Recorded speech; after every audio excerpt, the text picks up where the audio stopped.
2026 திமுக தோற்றது, 2026 அதிமுக தோற்றது அப்படிங்கிற செய்திக்கும் 2026 நாம் தமிழர் கட்சி வெற்றி பெறலைன்றதுக்கும் வித்தியாசம் இல்லை சார். நாம் தமிழர் இலக்கிறதுக்கு எதுவும் கிடையாதுங்க. நாம் தமிழர் இலக்கிறது கிடையாது. திமுக தோற்றுருக்கு, அதிமுக தோற்றுருக்கு, நாம் தமிழர் தோற்றதில்லை. நாம் தமிழர் ஏன் தோற்றதில்லை? என்ன வெற்றி பெற்றவனுக்கு தான் தோல்வி.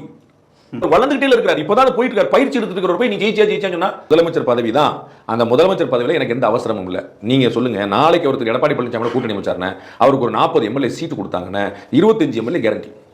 நான் சொன்னேன் 25 எம்எல்ஏ நாம் தமிழருக்கு நாளை கழிச்சு அசம்பிளியில் வந்து உட்காந்துருவாங்க. அவர் அந்த 25 எம்எல்ஏ உட்கார்ல அவர் 234 எம்எல்ஏ பிளான் பண்ணிட்டு இருக்காரு. நான் இந்த நாளைக்கு வரப்போற ஒரு விஷயத்தை வந்து இன்னைக்கு உள்ள அற்ப விஷயங்களை விட்டுறக்கூடாதுன்றார். எனக்கு இலக்கு பெரியது, ஆசை பெரியது. நான் மொத்தத்தை நான் தான் உங்களுக்கு நான் வந்து நான் தமிழ் தாய் வாழ்த்தை நான் மாற்றுவேன், சட்டமன்றத்தை மாற்றுவேன், கொள்கையை மாற்றுவேன், நான் எனக்கு தனி இந்த மீனவர் படையணும் அமைப்பேன். அவர் 100 சொல்ற இதெல்லாம் வந்து நீங்க ஆட்சியில் உட்காராம பண்ண முடியல. அப்ப நீங்க 10 எம்எல்ஏ பண்ணி என்னைக்கு நீங்க கூட்டணி சேர்றீங்களோ அன்னைக்கு உங்களுக்கு சொந்த பலம் போயிருது. கூட்டணி சேர்ந்தீங்கன்னா அவள் தான். இப்ப நீங்க வந்து விஜய் வந்து ஏடிஎம்கே கூட்டணி வைக்கிறார். யார் முதலமைச்சர் ஆகிறேன்னு சொல்வார்? எடப்பாடி பழனிசாமி தானே. இப்ப சீமான் வந்து எடப்பாடி சேர்றாரு. யார் முதலமைச்சர் ஆகிறேன்னு சொல்வாரு? நான் முதலமைச்சர் ஆறேன், திரு எடப்பாடி எனக்கு வேலை பார்ப்பாருன்னு சொல்லுவாரா? அப்ப திரு எடப்பாடி பழனிசாமி முதலமைச்சர் ஆகணும், நான் இதுக்கு சீமான ஓட்டு போட்டு நான் ரெட்டிலேயே ஓட்டு போட்டு போயிடும் டேரக்டா.